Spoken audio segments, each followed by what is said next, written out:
Hello बच्चों, कैसे हैं आप लोग। तो हम आ गए हैं फिर से नए लेक्चर के साथ। हमारा जो लेक्चर है, जो टॉपिक है, वो क्या है? Ohm's law. क्लास 10 बोर्ड के लिए बहुत ही इंपॉर्टेंट ये टॉपिक है। तो देरी ना करते हुए मैं क्लास को स्टार्ट करता हूँ। तो डेफिनेटली ओम्स, इनका जो नाम था जर्मन साइमन ओम्स, इन्होंने एक रिलेशन पुटअप किया। रिलेशन किसके बीच? पोटेंशियल और करंट के बीच इन्होंने एक relation.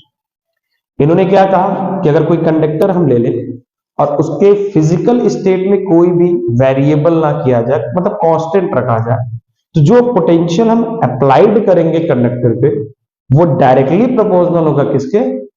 Current flowing through the conductor. मतलब जो करंट उसमें फ्लो हो रही है उसके डायरेक्टली प्रोपोर्शनल। डायरेक्टली प्रोपोर्शनल का मतलब समझते हो कि अगर पोटेंशियल बढ़ाया जाए तो उधर से करंट भी क्या हो जाएगी? बढ़ जाए। दोनों की वैल्यू सेम अमाउंट में इंक्रीज करेगा। अगर मैंने पोटेंशियल डबल कर दिया तो करंट भी क्या कर जाएगी? डबल कर जाएगी। तो जैसा स्टेटमेंट क्या हमने बताया, eight a constant temperature. Constant temperature, temperature कौन सी है? फिजिकल स्टेट है किसका? कंडक्टर। तो हमने कहा एट अ कांस्टेंट टेम्परेचर या फिर फिजिकल।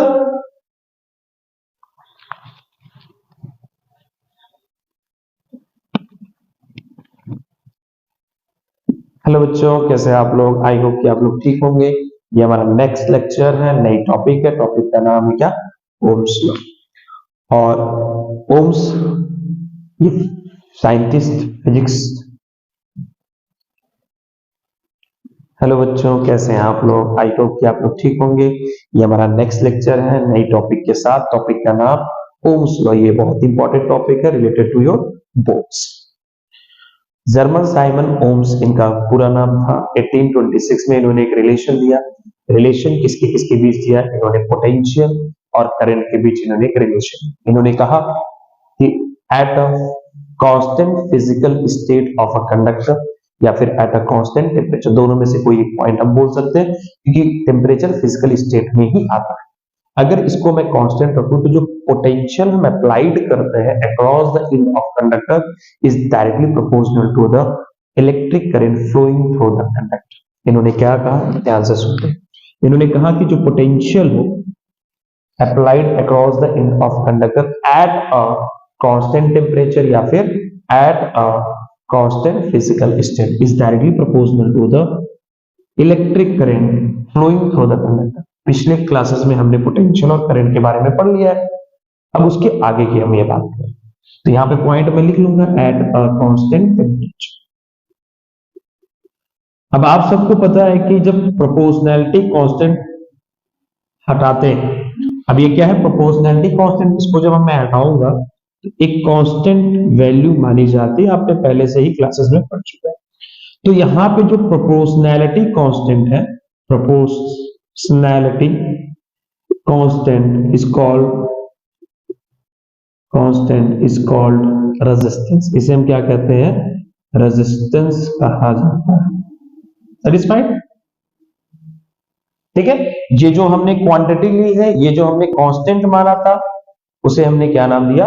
रेजिस्टेंस नाम दिया। अब सबसे पहली बात यह आती है कि रेजिस्टेंस है क्या, रेजिस्टेंस की कैसे बात करेंगे। आगे भी नेक्स्ट लेक्चर में इस पर बढ़िया सा टॉपिक क्लियर होगा, रेजिस्टेंस क्या होता है। फिलहाल के लिए हम ये कहेंगे कि जो रेजिस्टेंस होता है कुछ फैक्टर्स पर डिपेंड करता है। तो ये पॉइंट मैं लिख लेता हूं। प्रोपोर्शनैलिटी, प्रोपोर्शनैलिटी कांस्टेंट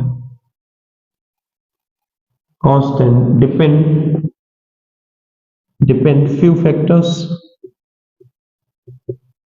ठीक है, कौन कौन से फैक्टर्स है? पहला, लेंथ ऑफ कंडक्टर। कंडक्टर के लेंथ पर ये क्या करता है? डिपेंड करता है। ठीक है। दूसरा option, nature of the conductor. Conductor कैसा है, मतलब मटेरियल कौन सा है। जैसे एल्यूमिनियम हो गया, कॉपर हो गया, तो एल्यूमिनियम की जो रेजिस्टेंस होगी वो अलग होगी, कॉपर की जो रेजिस्टेंस होगी वो अलग होगी। मतलब हर मटेरियल की रेजिस्टेंस क्या होती? अलग अलग होती। जैसे नॉन कंडक्टर की रेजिस्टेंस अलग ही होगी। ठीक है। तीसरा पॉइंट हमने कहा, area of cross section of conductor. मतलब एरिया ऑफ कंडक्टर पे डिपेंड करेगा, या फिर हम इसे कह सकते हैं थिकनेस ऑफ कंडक्टर। ठीक है, थिकनेस ऑफ कंडक्टर। एक पॉइंट और है, शायद नीचे दिख नहीं रहा होगा, पॉइंट नंबर 4 पे मैं पॉइंट लिखूंगा 4, टेम्परेचर ऑफ कंडक्टर। ठीक है, temperature of conductor. In 4 points पर ये जो हमारी प्रोपोर्शनैलिटी कांस्टेंट है, इन पर ये क्या करती है, डिपेंड करती है। तो पहली चीज तो ये कि इंपॉर्टेंट जो फार्मूला आपका है V equal to R into I. R क्या है, प्रोपोर्शनैलिटी कांस्टेंट है, जिसे हम रेजिस्टेंस कहते हैं। तो जो प्रोपोर्शनैलिटी कांस्टेंट है कुछ फैक्टर्स पे डिपेंड करते हैं, और length of conductor, nature of conductor, area of cross section of conductor, या फिर थिकनेस ऑफ कंडक्टर, और लास्ट 4th पॉइंट आपका जो है टेम्परेचर ऑफ कंडक्टर। रेजिस्टेंस को हम यहां पे कैसे डिफाइन करते हैं, वो छोटी सी डेफिनेशन में आपको एक्सप्लेन कर देता हूं। फिलहाल के लिए स्क्रीनशॉट आप इसको ले लीजिए, तो इरेज करता हूं। आई थिंक ले लिया होगा आपने, ठीक है, ठीक। अब रेजिस्टेंस को हम कैसे डिफाइन करेंगे, यहां से तो पहले हम रेजिस्टेंस का फार्मूला निकाल सकते हैं। यस आर, ठीक है, बता रहे हैं आप सबको, 1 मिनट।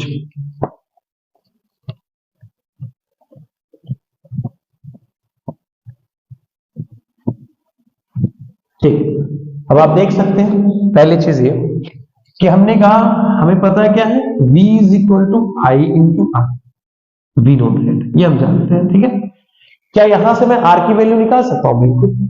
क्या R इज इक्वल टू मैं क्या लिख सकता हूं, बताओ, V अपॉन आई। ठीक है, आप क्या कर रहे हो, I को ट्रांसफर कर रहे हो, तो जब यहां पे मल्टीपल में था, इधर आएगा तो क्या हो जाएगा, डिवाइड होगा। कुछ बच्चे कंफ्यूज हो जाते हैं इस चीज को, कैसे सर आपने इधर से उधर कर दिया। तो R इज इक्वल टू क्या आया, V अपॉन आई। तो अब हम इसको कैसे डिफाइन करेंगे, the ratio of potential difference, potential difference across the end of conductor, across the end of conductor and flowing current through the conductor, या current flowing through the conductor, point यहां पे change कर देता हूं, current flowing through the conductor, through the conductor।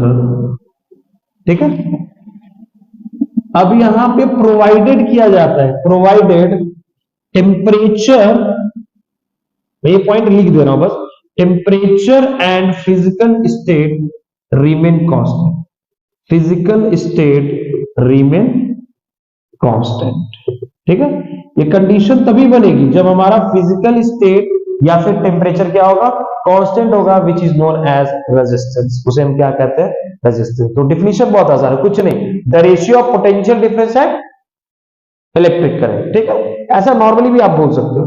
यहां पे मैं point को थोड़ा सा इंक्लूड कर दिया क्योंकि वो जरूरी होता है। ठीक है, आप तो शॉर्ट में तो काम नहीं करना ना, क्योंकि आपको तो नंबर्स माने। अगर आपके 1 नंबर 2 नंबर्स का अगर ये चीजें आ जाती तो आप उसको शॉर्ट में नहीं लिख सकते। जितना बेटर आप लिखोगे उतना ही अच्छा आपको क्या लगता, एग्जाम में अच्छे नंबर्स भी आपको मिलते हैं। अब थोड़ी सी मैं बात करूं इनके ग्राफ पे, मैं बात करता हूं किसके बीच का ग्राफ, पोटेंशियल और करंट के बीच का ग्राफ कैसा आता है। तो पहली चीज तो ये आपने देख लिया कि पोटेंशियल और आई एक दूसरे के डायरेक्टली प्रोपोर्शनल होते हैं, और आर क्या है, कांस्टेंट। तो ग्राफ कैसा आएगा, लीनियर आएगा। इसके पहले भी आपने 9th क्लास में ये सब चीजें कर चुके हैं। इसको इरेज करता हूं मैं, ठीक है। आई थिंक आपने स्टॉप करके आप स्क्रीनशॉट ले लीजिएगा, ठीक है, थोड़ा जल्दी मैंने इसको इरेज कर दिया। ठीक है, तो पहली चीज हम बात करेंगे क्या, graph between potential and current I, इनके बीच का ग्राफ कैसा प्लॉट। ठीक है, लेट अस कंसीडर, मान लो हमने y एक्सिस पे हमने क्या ले लिया, आपको पोटेंशियल डिफरेंस हमने ले लिया, और यहां पे हमने क्या ले लिया, ठीक है। पहले पॉइंट, एक पॉइंट में लिख रहा हूं, the graph between voltage is also known as a potential difference. Potential difference को ही वोल्टेज के नाम से जानते हैं। तो the graph between voltage and current is linear. ठीक है, इनका ग्राफ कैसा होता है, लीनियर होता है, स्ट्रेट लाइन होती है। कैसी होती है, स्ट्रेट लाइन होती है फ्रॉम, कहां से, ओरिजिन से। कहां से? ओरिजिन। और वो है क्या? विच इज नोन एज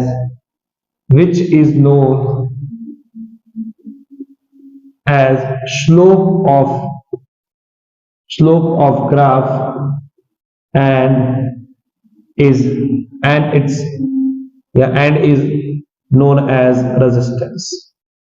ठीक है, उसे ही हम रेजिस्टेंस भी कहते हैं, उसे हम लोग क्या कहते हैं? स्लोप भी कहते हैं। किसका? उस ग्राफ का। किसके? कौन से ग्राफ का? पोटेंशियल और करंट के बीच का जो ग्राफ आ रहा है। तो इनके बीच जो ग्राफ अगर हम प्लॉट कर रहे हैं वो कैसा आ रहा है? लीनियर आ रहा है, स्ट्रेट आ रहा है। और इसका जो स्लोप है, ये जो स्लोप है वही क्या आपका? बताओ, रेजिस्टेंस। क्या है? रेजिस्टेंस। ठीक है, कभी कभी बच्चे कंफ्यूज हो जाते हैं कि सर स्लोप कैसे रेजिस्टेंस हो गया। तो आगे क्लास में भी आप पढ़ेंगे, शायद हो सकता है क्लास 10 के मैथ में आपने पढ़ा होगा, तो आई थिंक 11th क्लास में आपको मैथ में मिलेगा। एक इक्वेशन होता है slope intercept equation. Slope intercept equation, जिससे हम किसी भी इक्वेशन का ग्राफ इजीली क्या कर सकते हैं? ड्रॉ कर सकते हैं। फॉर एग्जाम्पल इक्वेशन क्या होता है? y is equal to m x plus c होता है। ठीक है, y वर्टिकल लाइंस होती है। ठीक है, और m क्या होता है? स्लोप होता है। और x क्या होता है आपका? हॉरिजॉन्टल लाइन होती है। ठीक है, और c क्या आपका होता है? इंटरसेप्ट फॉर्म होता है। क्या होता है? इंटरसेप्ट फॉर्म होता है। ठीक है, लेट अस कंसीडर, ऐसा समझा देता हूं आप लोगों को। मान लो from Ohm's law, equation of Ohm's law. ठीक है, फ्रॉम ओम्स लॉ। ठीक है, इसका इक्वेशन क्या था बताओ मुझे? v is equal to I into are.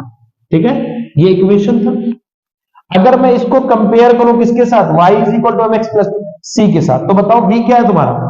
Actual में y किसको रिप्रेजेंट कर रहा है? v को रिप्रेजेंट कर रहा है। मैंने वर्टिकली लाइन को दिखा दिया। और m क्या है? स्लोप। और x पे मैंने किसको रिप्रेजेंट किया? करंट को।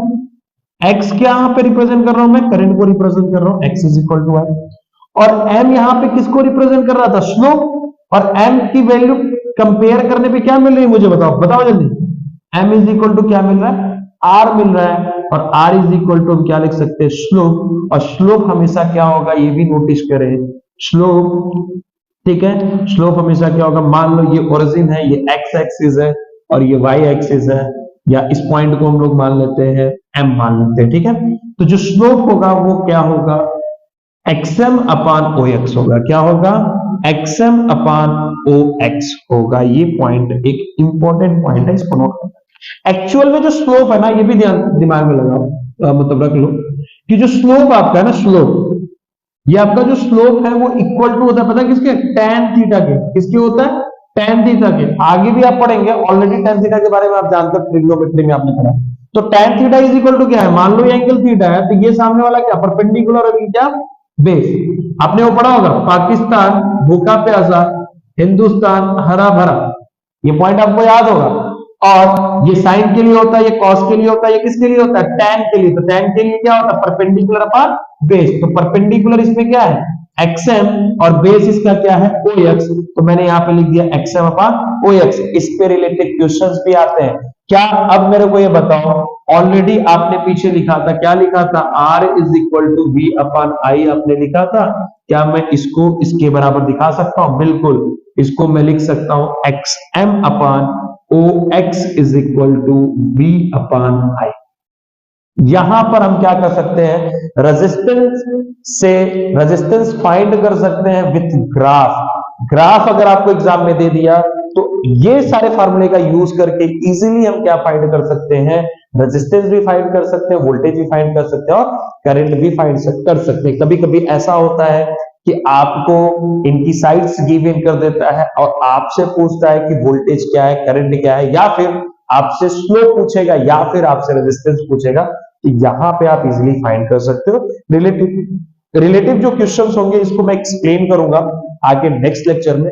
फिलहाल के लिए आई थिंक ये टॉपिक समझ में आए। एक बार फिर से इसको छोटा सा रिकैप कर देता हूं। ठीक है, मैंने क्या बोला? तो graph between voltage and current is linear. इनके बीच का जो ग्राफ बनता है कैसा बनता है? Linear. Straight line from origin, वो जो स्ट्रेट लाइन बनती है कहां से बनती है? ओरिजिन से, which is known as slope. उसे ही हम लोग क्या कहते हैं? स्लोप कहते हैं। यहाँ पे वो क्या बन रहा है, slope of graph, and is known as resistance, उसे ही हम क्या कहते हैं, रेजिस्टेंस भी कहते हैं। अब ध्यान से समझना, हम कैसे ये ग्राफ प्लॉट करेंगे, किसके बेसिस पे, तो हमने बताया स्लोप इंटरसेप्ट इक्वेशन होता है y is equal to m x plus c को के थ्रू हम इसको करते हैं, कंपेयर करेंगे, y यहाँ पे v है, x यहाँ पे i है, और स्लोप यहाँ पे बताओ m की वैल्यू क्या है r, और हमने यहाँ पे m की वैल्यू r क्या है, स्लोप है, और स्लोप कितना है xm अपान ox, ये कैसे पता चला, because slope is equal to the tan theta, already you have know that tan theta is equal to क्या होता है, यहाँ पे मैं पॉइंट लिख देता हूं, tan theta is equal to क्या होता है, परपेंडिकुलर अपॉन बेस होता है, ये क्लास 10th की ट्रिग्नोमेट्री में आप पढ़े होंगे। और जब परपेंडिकुलर यहाँ पे आप देख सकते हैं xm है और बेस क्या है आपका ox है, तो यहाँ पे मैंने वही पॉइंट लिख दिया।